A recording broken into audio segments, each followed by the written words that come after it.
Tout le monde.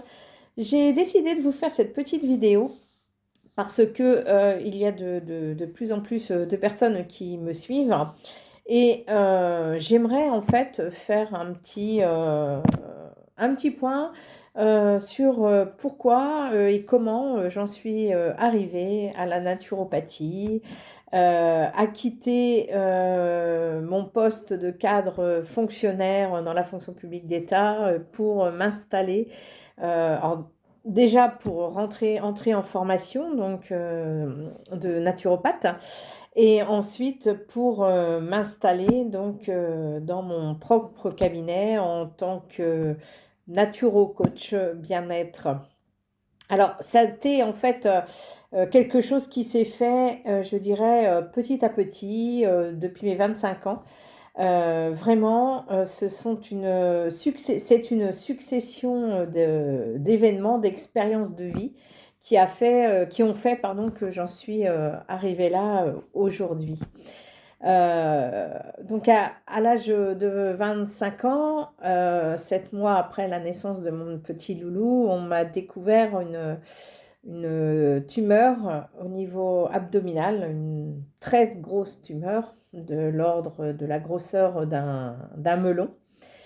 J'ai donc subi une intervention chirurgicale très compliquée, puisque j'avais autour de moi un gynécologue, un urologue, deux urologues et un chirurgien cardiovasculaire, parce que c'était une tumeur très, très, très, très vascularisée. Cette intervention donc, a duré 8 heures, puisque j'ai fait 2 hémorragies, donc j'ai été transfusée 2 fois. Et après, je me suis retrouvée 3 jours en soins intensifs avant de partir sur une hospitalisation d'1 mois et demi avant de pouvoir donc rentrer à la maison. On m'a en fait retiré un morceau de vessie, on m'a retiré une trompe, un ovaire, on m'a retiré un morceau d'utérus. Et le plus embêtant dans tout ça, c'était mon rein gauche, en fait, et c'est comme ça que cette tumeur a été découverte, qui avait énormément souffert, puisque cette tumeur comprimait énormément mon urtère gauche, et donc empêchait mon rein de fonctionner complètement. Donc j'ai été opérée à temps, je risquais effectivement de perdre ce rein.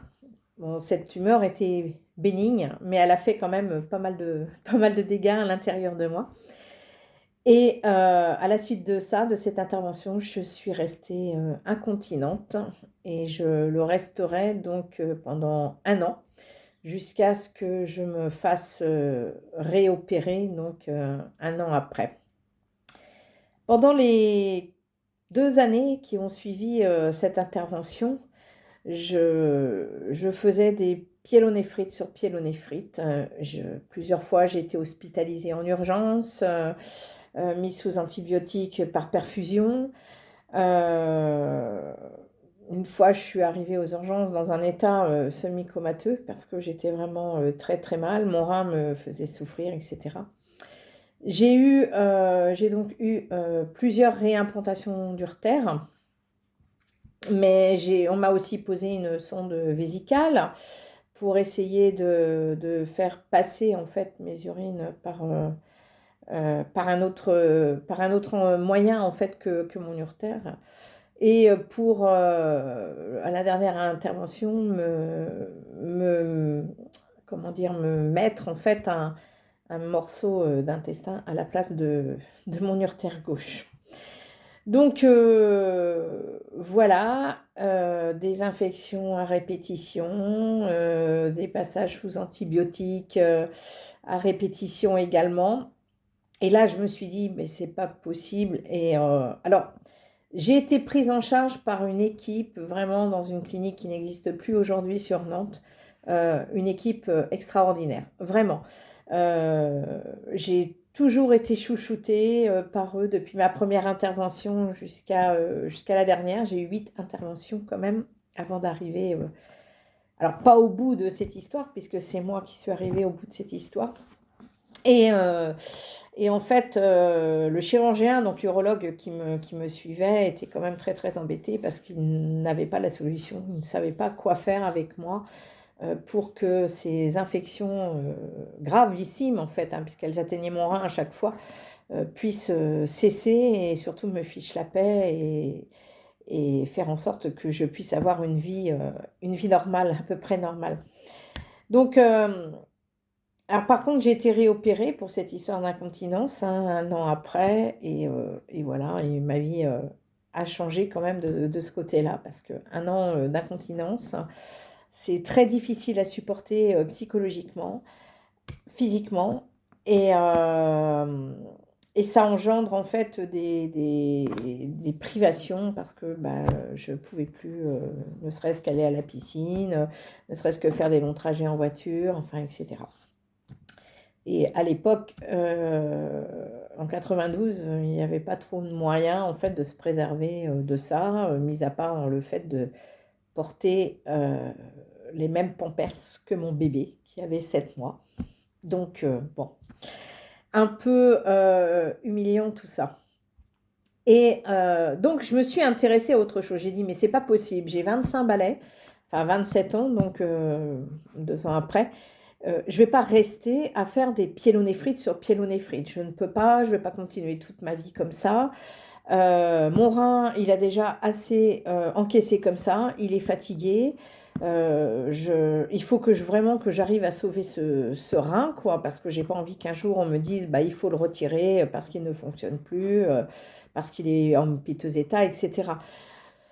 Donc, j'ai cherché, j'ai cherché, j'ai cherché. C'est là où j'ai commencé en fait à m'intéresser à tout ce qui était alternatif ou je dirais complémentaire en fait, puisque toutes les recherches en fait que je faisais, j'en discutais avec l'urologue qui me suivait à l'époque. Donc, c'était plutôt une collaboration patiente-médecin, chirurgien, qui était je dois l'avouer, très, très, très, très intéressante en fait, parce que lui faisait des recherches de son côté, moi je faisais d'autres recherches, alors pas du tout orientées médecine conventionnelle, puisque de toute façon, c'était pas à moi de m'en occuper, mais à lui, moi j'étais vraiment à la recherche de moyens naturels pour essayer de comprendre ce qui se passait.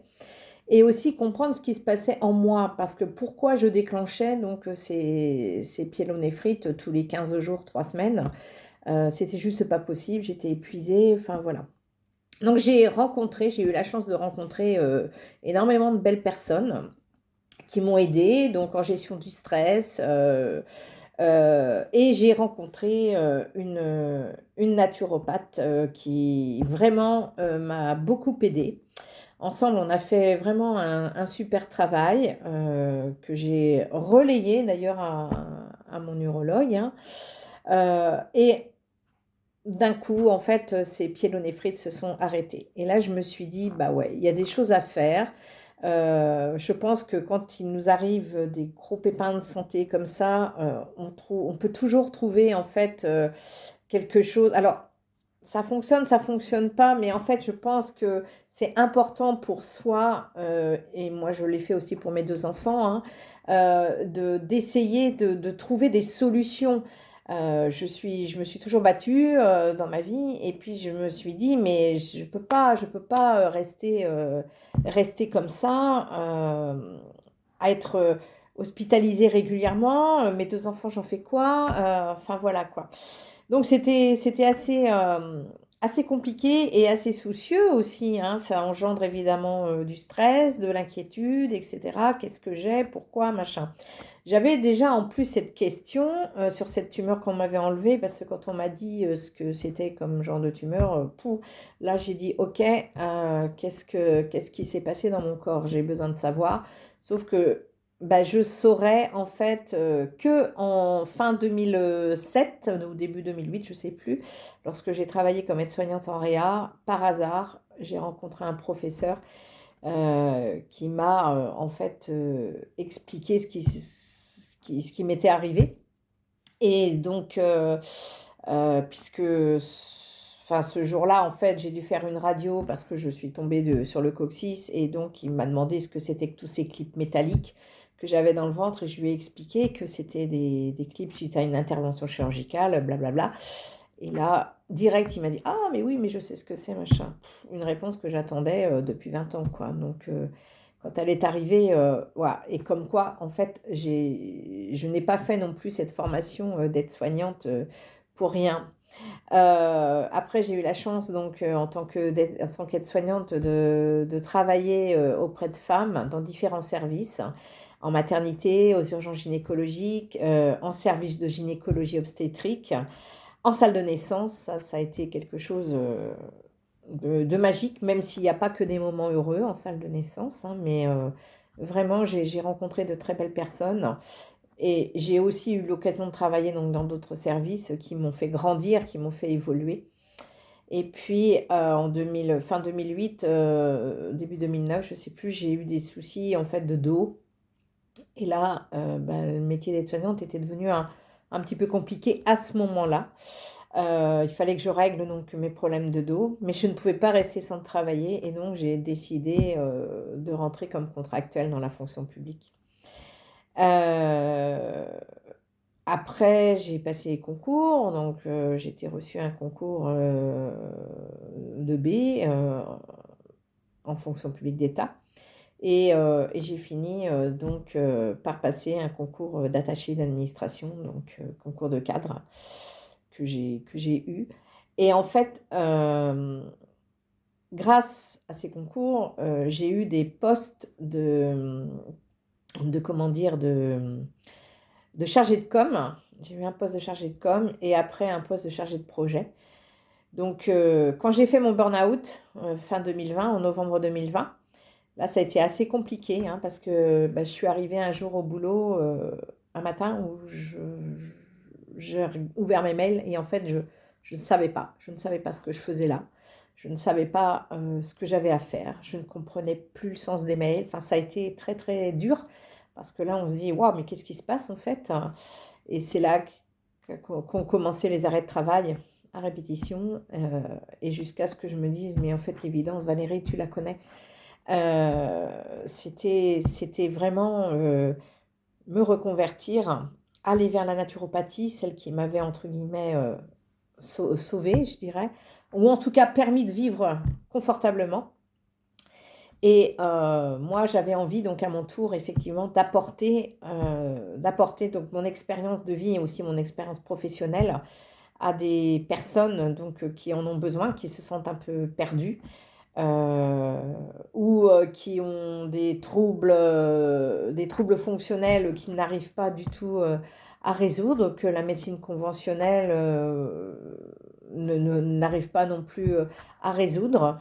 Donc c'est leur apporter un soutien, leur apporter aussi de l'aide complémentaire, bien sûr. Et voilà, donc voilà comment j'en suis arrivée à ça aujourd'hui, mais c'est 25 ans de lecture, de bouquins, enfin 30 ans même maintenant.